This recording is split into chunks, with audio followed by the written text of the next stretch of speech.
Hello mga mi, for today's video, samahan mo akong gumawa tayo ng cake topper.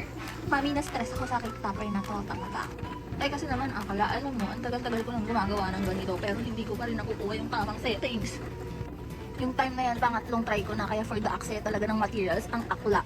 At syempre for the naawa sa akin si Lord, ayan ang perfect naman ng a girl.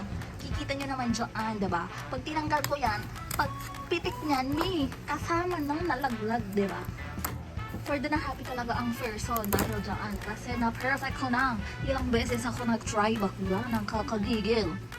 So dito for the tanggal na sa akla ng mga, ayan, nakikita niyo yung mga sobra-sobra niyan. Tinatanggal ko yan kasi syempre para maganda ng bakla. Perfect na yan. Kaya lang naisip ko, parang masyado siyang manipis. So, yung una kong ginawa ng medyo reject, ang ginawa ko is dinikit ko siya doon sa likod na part para hindi siya kita. And para medyo tumigas siya. Bakla, baka iba yung iniisip mo. Wag kang ano. Tapos yun na nga, hirap na hirap si bakla dyan na maglagay ng glue. So, for the, alam mo na, crafter tayo. For the, yes, kailangan productive tayo dito. Tapos yun, na-spread ko lang ganyan na para siyang palaman. Bakla.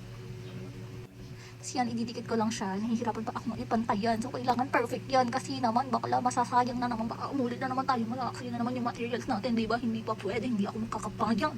Malapit na ako matapos dito. Huwag ka na mainit-niti. Natapos ko lang. Pinapantay ko lang siya. Para tapos na. Tapos lalagyan ko siya ng acrylic na stand. Your pantusok ba yung tawag doon? Kasi bakla naubos na. Kaya si customer na lang mag-a-adjust. Meron naman daw siya. So, yun lang. Ito na ang ating final product. Thank you. Bye! Ang ganda, diba?